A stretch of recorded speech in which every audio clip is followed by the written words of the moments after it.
तो गाइस कैसे हैं आप सब लोग। ब्लीडिंग फेट के एपिसोड 44 के साथ हाजिर हो। तो लास्ट एपिसोड के एंड पे हमने देखा था कि जिंगू स्नेक हमारे योंग से कहता है कि तुम्हारे पास पावर है और पावर वाले लोगों की डेस्टिनी जो होती है वो बहुत ज्यादा खराब होती है। उनकी किस्मत में लिखा होता है कि बहुत ज्यादा सफर करना और तुम्हें भी ये सब कुछ देखना पड़ेगा, झेलना पड़ेगा। योंग उसे कहता है कि तुम्हारे पास भी तो पावर थी, क्या मुझे ये बताओ क्या तुम्हें भी यहाँ पर पावर्स की वजह से कुछ झेलना पड़ा है।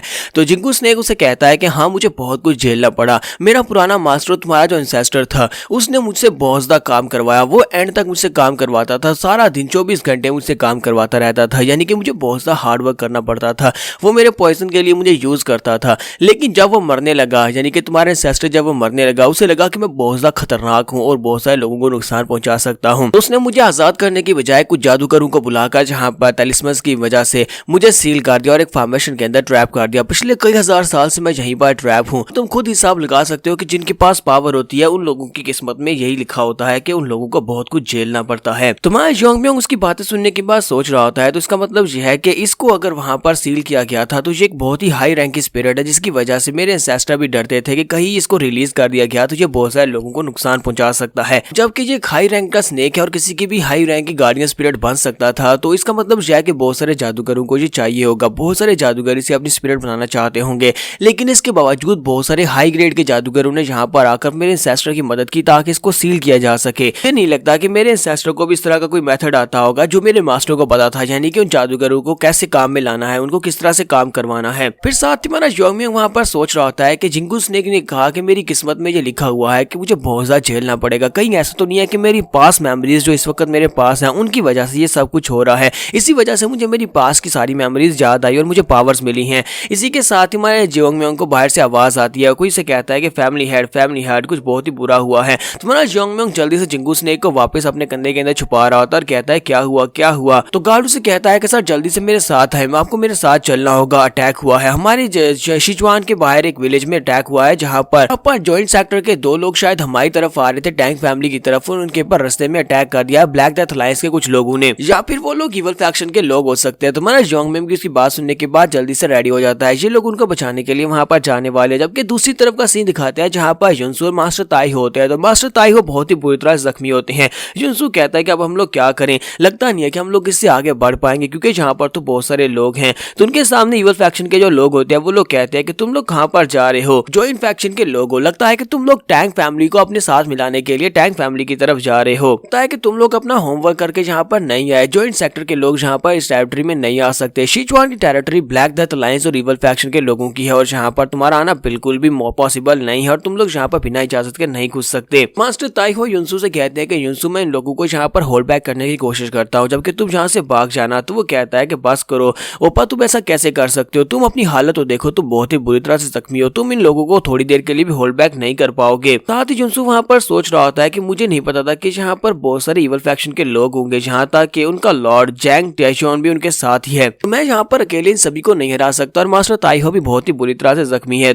तो लीडर जैंग उन लोगों से कहता है कि तुम लोग जिस रास्ते पर हो ये रास्ता तो टैंक फैमिली की तरफ जाता है। क्या तुम्हें पता नहीं है कि ब्लैक डेथ अलायंस के लीडर मास्टर किलजोन ने टैंक फैमिली को आइसोलेट किया हुआ है, कोई ना तो उनसे मिल सकता है ना कोई वहां से बाहर निकल सकता है। फिर तुम लोग वहां पर क्यों जा रहे हो? अगर मैं यहाँ पर तुम दोनों को जिंदा पकड़ लेता और तुम दोनों को पकड़कर जाकर मास्टर किलजोन के सामने पेश करता हूँ तो मुझे लगता है कि मुझे बहुत बड़ा इनाम मिलेगा। मास्टर किलजोन इस बात से बहुत ज्यादा खुश होने वाले हैं, जबकि मैं तुम्हें वहां पर जिंदा लेकर जाना चाहता हूँ। लेकिन इसका मतलब ये नहीं है कि तुम्हारे बाजू और टांगों की भी जरूरत है। तो अगर तुम्हारी एक बाजू और एक टांग काट दिया जाए तब भी कोई फर्क नहीं पड़ता। तो चलो जल्दी से रेडी हो जाओ। और इसी के साथ ही वो लोग आगे बढ़ते हैं। जबकि इसी के साथ ही हमारा योंग भी वहां पर अपने सोल्जर्स के साथ पहुंच जाता है। तो युनसू पीछे की तरफ घूमता और कहता है कि ये लोग कौन है, आए ये लोग हैं कौन? इन लोगों के रोब्स जाने पहचाने लगते हैं। इन लोगों ने जिस तरह ग्रीन कलर के कपड़े पहने हुए हैं इन्हें देखकर लगता है कि ये टैंक क्लैन के मेंबर्स हैं और टैंक क्लैन के सिंबल्स भी इनके कपड़ों के ऊपर बने हुए हैं। तो हमारा योंग वहां पर आने के बाद कहता है कि मुझे लगता है कि तुम सभी लोग इवल फैक्शन से जो लोग यहाँ पर इन दोनों को रोक रहे हो, ये दोनों लोग जो यहाँ पर जख्मी हालत में है ये जॉइंट फैक्शन के लोग होंगे। हमारा योंग अपने सोल्जर से कहता है कि जॉइंट सेक्टर के लोगों को पीछे हटा लो ताकि इन लोगों को एस्कॉर्ट किया जा सके। इनको जल्दी से वापस ले जाओ, हमारी टैंक क्लैन में जाकर इनको ट्रीट करो।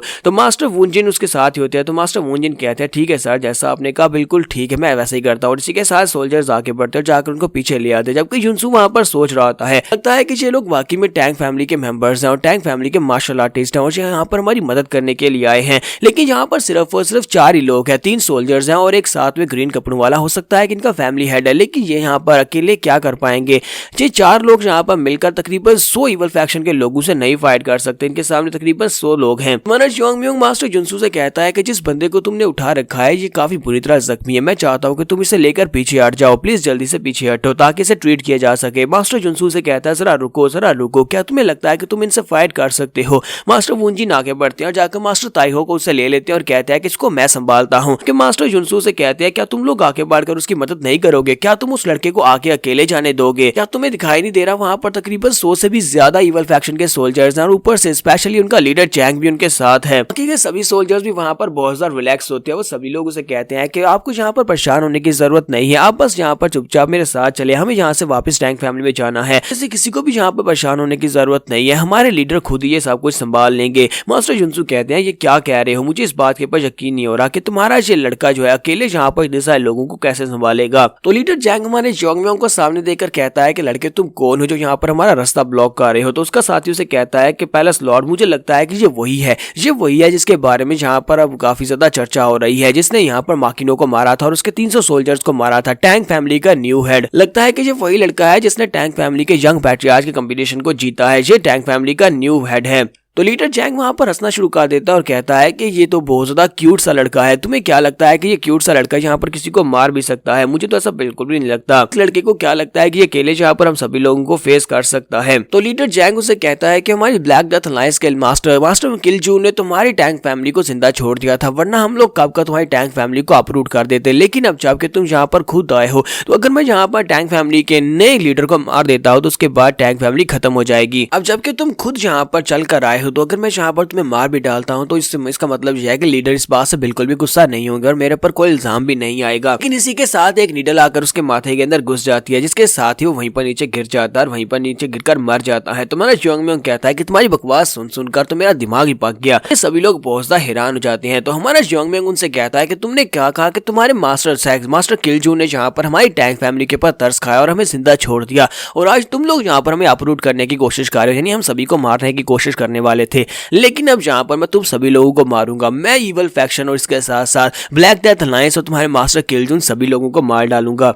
तो लीडर जैंग ग्राउंड के ऊपर गिरने के साथ ही मर जाता है। तो उसके सभी साथी बहुत ज्यादा घबरा जाते हैं और कहते हैं कि ये क्या हमारे पैलेस लॉर्ड जैंग मर चुके हैं, वही यहाँ पर हुआ क्या, इतनी तेजी के साथ नीडल उसकी माथे के अंदर कैसे आकर घुस गई, लगता है कि इस लड़के ने पॉइजन नीडल को यूज किया है। हम लोग तो यहाँ पर पॉइजन नीडल को देख भी नहीं पाए। तो इसी के साथ ही हमारा जोंगम्योंग अपने पास से और ज्यादा नीडल्स को निकालता है, वो सभी नीडल्स को निकालकर ऊपर की तरफ फेंक देता है। तो वो सोल्जर्स कहते हैं कि ये क्या, इसने यहाँ पर नीडल्स को ऊपर हवा में क्यों फेंक दिया, ये करना क्या चाहता है। वो अपने साथियों से कहता है कि सभी लोग अलर्ट रहो, ये नीडल्स कहीं से भी तुम्हारे पर अटैक कर सकते हैं। और इसी के साथ ही उनमें से एक और बाकी के सभी एक एक करके वहां पर गिरना शुरू हो जाते हैं, सभी की बॉडी के अंदर जाकर नीडल्स लगती है और इसी के साथ वो सभी लोग वहां पर नीचे ग्राउंड के ऊपर गिर जाते हैं। तो हमारे जोंगम्योंग के पास जितनी नीडल्स होती हैं वो सारी जितने लोगों को लगती हैं वो सभी ग्राउंड के ऊपर गिरते हैं और वहीं पर मर जाते हैं। जबकि हमारा जोंगम्योंग कहता है कि ये क्या, मैंने तो उन सभी नीडल्स को जल्दी में फेंक दिया और मैं इनके ऊपर पॉइजन को अप्लाई भी नहीं कर पाया, लेकिन इसके बावजूद वो सभी लोग मर कैसे गए, मेरी नीडल्स के ऊपर पॉइजन था ही नहीं। तो जिंगू स्नेक बाहर निकलता है और उसे कहता है कि ये मेरे पॉइजन का इफेक्ट है, क्योंकि मैं तुम्हारी बॉडी का हिस्सा हूँ, तुम्हारी गार्डियन स्पिरिट हूँ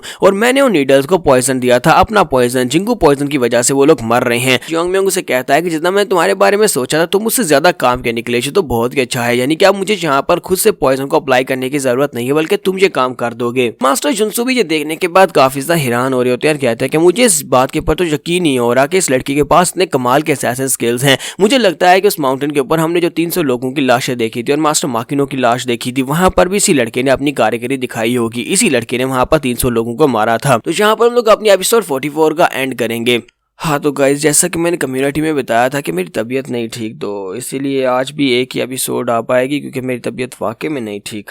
तो एपिसोड की एक्सप्लेनेशन अच्छी लगी हो तो कमेंट करके जरूर बताइएगा और वीडियो को लाइक करना मत भूलिएगा। Thank you.